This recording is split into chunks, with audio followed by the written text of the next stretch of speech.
सुदामा के लाए हुए चावल के पोटली को भगवान ने देखा। सुदामा से भगवान ने पूछा कि घर में सब ठीक ठाक तो हैं, भाभी कैसी हैं, बच्चे कैसे हैं? सुदामा बोले महाराज पूछो मत, आनंद का ठिकाना नहीं है, घर में तो आनंद ही आनंद है हमारे। अच्छा भैया सुदामा, तुमने शादी करी पर हम अपने मित्र को नहीं बुलाया बारात में, हैं? अरे कम से कम बारात में बुला लेते, हम आ जाते, क्या फर्क पड़ता? सुदामा जी बोले भैया थोड़ा जल्दबाजी में शादी वही, बुला नहीं पाए, क्षमा कर दे कन्हैया। और जब लाइन लगा के कृष्ण जी की पत्नियां रानी पटरानी प्रणाम करने आई तो सुदामा जी ने पूछा, बोले लाला ये बता, मेरे तो हाथ दुख गए आशीर्वाद देते देते, ये बता कि कितनी है तेरी? कन्हैया बोले ज्यादा नहीं है, 16,108 है बस। सुदामा जी को तो चक्कर आने लग गए। बोले लाला अगर सबको मैंने एक एक करके आशीर्वाद दियो तो 2-4 दिन तो आशीर्वाद देने के लिए चाहिए। भैया मैं गरीब कमजोर ब्राह्मण हूं, इतना आशीर्वाद ना दे सकूं, एक काम कर लाला, सबके बदले तू मुझको प्रणाम कर ले और मैं सबके बदले इकट्ठों तो कोई आशीर्वाद दे रहा हूं। कन्हैया ने प्रणाम किया, आशीर्वाद दिया।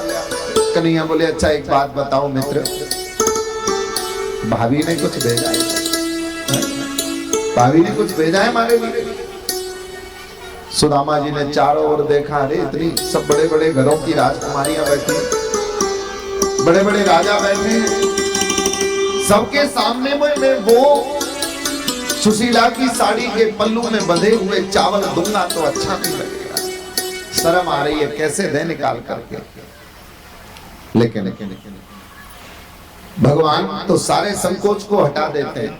सुदामा की एक बगल थोड़ी सी उठ रही थी, भगवान ने कहा ये क्या छुपा रहे हो हमसे? सुदामा बोले कुछ नहीं है। अरे नहीं कुछ तो है, अरे कुछ नहीं है, नहीं नहीं कुछ तो है।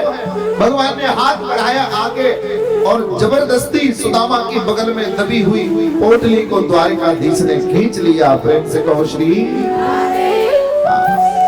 पोटली ली हाथ में और पोटली लेके पोटली खोली जल्दी से, देखा पोटली में चावल है, टूटे फूटे चावल तंदूर। सब द्वारिका वासी आश्चर्यचकित हो गए, उनको लग रहा था मित्र आया द्वारिकाधीश का तो बड़े हीरे मोती जवाहरात लेके आया होगा, लेकिन जब पोटली को देखा कि इसमें कुछ रखा है, क्या है समझ में नहीं आ रहा है। भगवान ने उन चावलों को देखा तो अपनी भाभी की याद आ गई, बच्चों की याद आ गई। मन ही मन सोचने लगे कैसे मैं सुशीला के कर्ज को उतारूंगा। जिस सुशीला ने अपना पेट काट के, अपनी भूख मार के, अपने बच्चों की भूख मार के, बच्चों को नहीं खिलाया, प्राण प्यारे बच्चों को नहीं खिलाया, पर मेरे लिए उधार मांग करके कर्जा करके लाई है और मेरे लिए ये भेजा है। इस सुशीला के कर्जे को मैं कैसे उतारूंगा? मैं पूरी द्वारिका भी अगर सुदामा को दान कर दूं ना तो भी मैं इस कर्जे से नहीं उतर पाऊंगा। भगवान ने संकल्प कर लिया, एक मुट्ठी चावल उठाए, उसी में से एक मुट्ठी चावल उठा के मुख में डाले और संकल्प कर दिया कि जा सुदामा, तुझे पूरे एक लोक की संपत्ति, पूरे मृत्यु लोक की संपत्ति मैं तुझे दान करता हूं। दूसरी मुट्ठी डाली मुंह में और कहा मैं पूरे स्वर्ग लोक की संपत्ति तुझे दान करता हूं। 2 मुट्ठी डाली और तीसरी मुट्ठी जैसे खाने वाले थे तो रुक्मणी ने हाथ पकड़ लिया, बोले महाराज सब अकेले अकेले खा जाओ, तुम्हारा मित्र है हम जानती हैं, आपका मित्र है और आपके लिए कोई आपकी प्रिय वस्तु लेके आया है। अब ज्यादा प्यारी वस्तु मिल जाए तो मतलब पूरी खा जाओ उसको। अरे हम भी तो हैं आपके पीछे, हमें भी तो प्रसाद मिलना चाहिए। सुशीला सुशीला ने महाराज सुशीला के भेजे हुए चावल रुक्मिणी ने ले लिए। मनीमन कह रही है बोले 2 लोग तो दे चुके हो, तीसरा लोक भी दे करके क्या खुद कंगाल बनना चाहते हो? सुशीला ने रोक लिया और फिर भगवान ने जबरदस्ती नहीं करी। हाँ, क्योंकि वचन दिया था ना, शादी में वचन दिया जाता है कि भैया तुम अपने जीवन में कोई दान पुण्य करोगे, कोई धर्म का कार्य करोगे तो पहले जरा पत्नी की भी सलाह ले लो।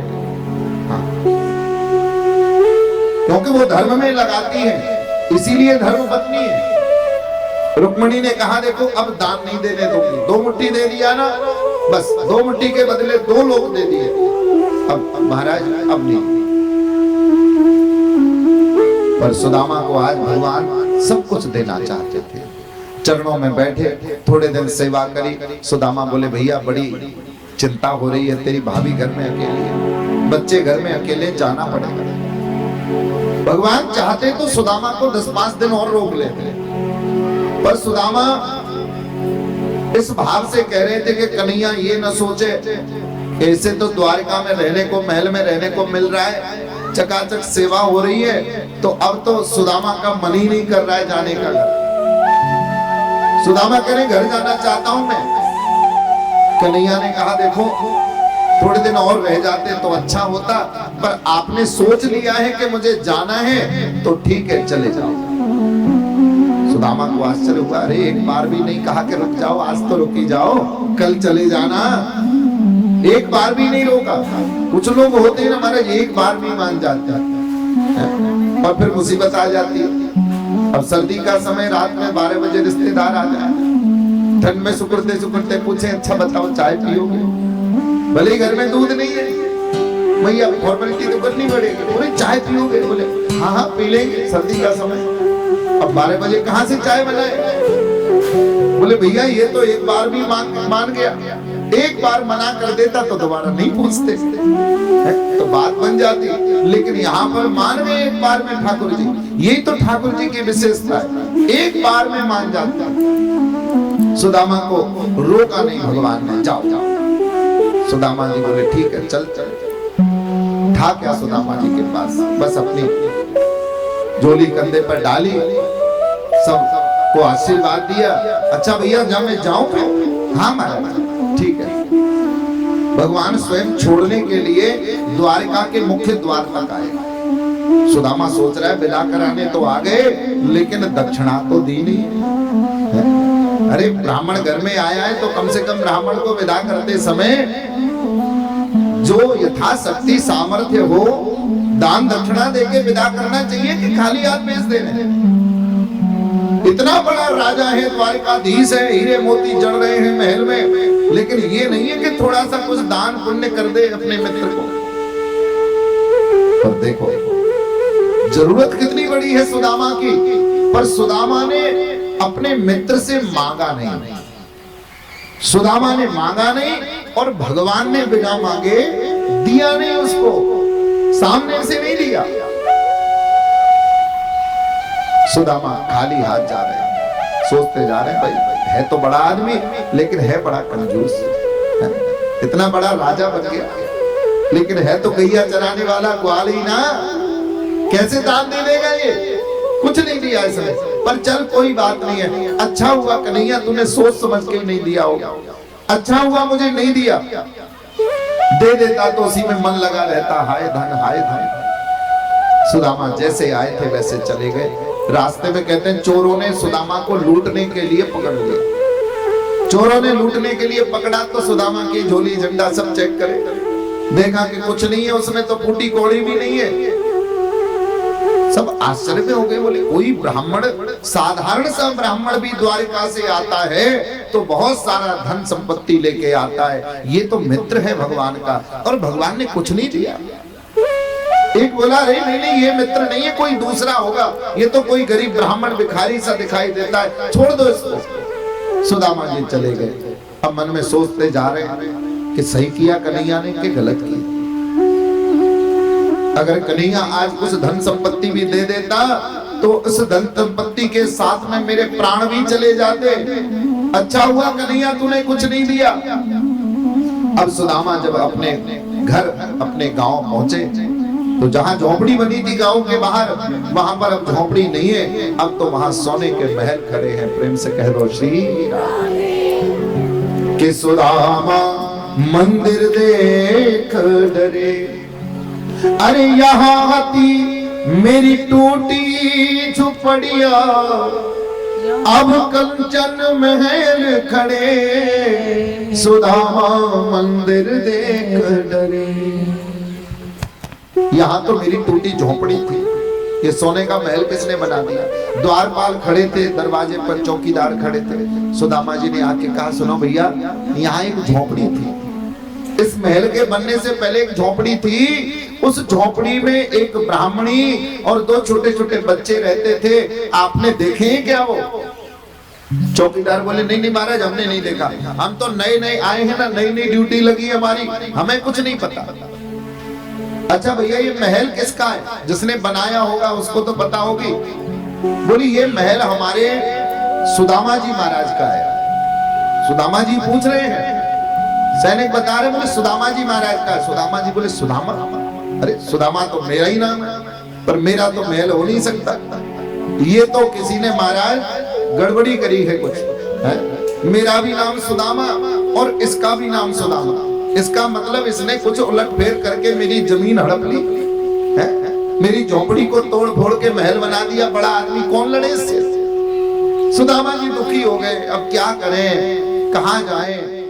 सामने वहीं पर बैठे थे और तभी सुशीला की नजर द्वार पर बैठे हुए सुदामा के ऊपर गई।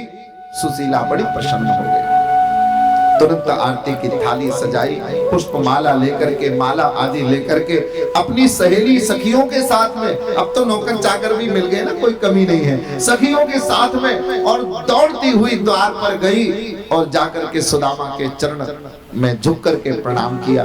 चरण छूने लगी तो सुदामा जी ने चरण पीछे खींच लिया। अरे क्या कर रही हो देवी, कौन हो तुम, क्यों पैर छू रही हो मेरे? तब सुशीला ने जरा घूंघट ऊपर किया और मुस्कुराती हुई बोली, क्यों जी, अब तो पहचान भी नहीं रहे हम? अरे क्या खिला दिया आपके मित्र ने आपको द्वारिका में कि अब अपनी पत्नी को भी नहीं पहचान रहे हो? सुदामा के कान में आवाज गई तो सोच रहे, अरे आवाज तो सुशीला की जैसी है। फिर बहुत गौर से देखा तो पहचान पाए, अरे सुशीला हो तुम? सुशीला, तुम्हारे पास में ये कैसे इतने सारे वस्त्र आभूषण सोना चांदी कहां से?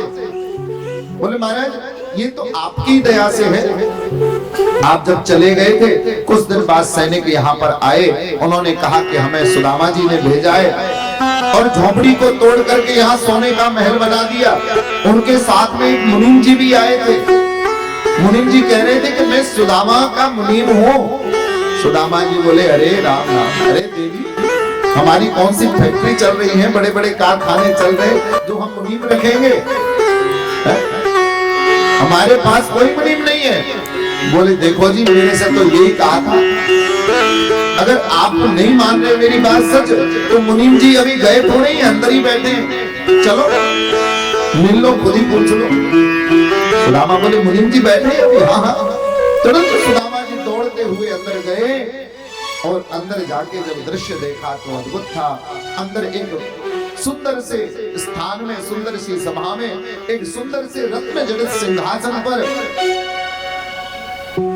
सुदामा जी महाराज के मुनीम बनकर के स्वयं द्वारिकाधीश भगवान सांवरिया सेठ बनकर के सुदामा के लिए बैठे हैं। बोले सच्चिदानंद भगवान की। दोनों बच्चों को गोदी में बैठा रखा है, खिला रहे हैं। सुदामा ने चरण पकड़ के कहा, प्रभु आपने मुझे क्या दे दिया? मैंने तो धन दौलत नहीं मांगी थी, मैं तो गरीबी में खुश था। भगवान ने कहा, रे सुदामा, मैंने तो तुझे कुछ दिया ही नहीं, तू जैसे खाली हाथ गया था वैसे खाली हाथ आया। ये तो मेरा प्रसाद है जो मैंने भाभी के लिए, अपने बच्चों के लिए दिया है। इसे तो मेरा प्रसाद मान करके स्वीकार तुम्हें करना ही पड़ेगा। सुदामा को सारा महल है, सारा वैभव दे करके भगवान अंतर ध्यान हो गए। और सज्जनों, जगत में भगवान ने मित्रता निभाई, ऐसी निभाई कि जगत में मिसाल बन गई कि अगर मित्रता हो तो कृष्ण और सुदामा के जैसी मित्रता हो। ऐसी मित्रता न भूतो न भविष्यति, न तो कभी हुई है न कभी होगी। ऐसे द्वारकाधीश का संबंध है। भगवान से जो भी संबंध बनाता है, भगवान से जो भी मित्रता करता है, भगवान उस रिश्ते को, उस संबंध को अवश्य में निभाते हैं। तो एक बार बड़े प्रेम से कह दो श्री राम।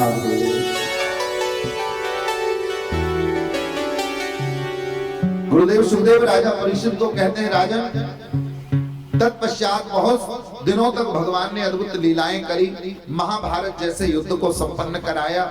और उसके पश्चात में एक दिन द्वारिकापुरी में संतों का आगमन हुआ। संतों ने यदुवंश को श्राप दिया कि सारा यदुवंश नष्ट हो जाए। संतों के श्राप से बहुत सारे यदुवंशियों ने मदिरा पान किया। नौका विहार करने के लिए वन में गए तो आपस में लड़ करके मरने लगे। बहुत सारे लोग समुद्र में जल यात्रा पर निकले, वहीं पर समाप्त हो गए। थोड़े बहुत यदुवंशी बचे, वो तीर्थ यात्रा में चले गए। बलराम जी महाराज को आज्ञा दी भगवान ने, बोले अब लीला पूर्ण हो गई है, आप क्षीर सागर चले जाओ। बलराम जी शेष नाग का रूप बना करके क्षीर सागर चले गए। अब धीरे धीरे द्वारिका जलमग्न होने लगी, जल में डूबने लगी। भगवान श्री कृष्ण भी द्वारिका से चले आए। बाहर आकर के भगवान श्री कृष्ण एक वृक्ष के नीचे विश्राम करते हैं। इसी मध्य में घटना घटती है। द्वारिका में नारद जी महाराज का आगमन होता है। वसुदेव जो अभी तक माया से ग्रसित थे, वसुदेव जी को आशीर्वाद दिया, उपदेश दिया, हे वसुदेव जी, आपकी वृद्धा अवस्था आ गई है, अब आपको चाहिए कि आप गुरु बना करके तीर्थों में भ्रमण करते हुए भगवान का भजन करें। मनुष्य को जीवन में गुरु अवश्य बनाना चाहिए। गुरु की महिमा नारद जी ने बताई।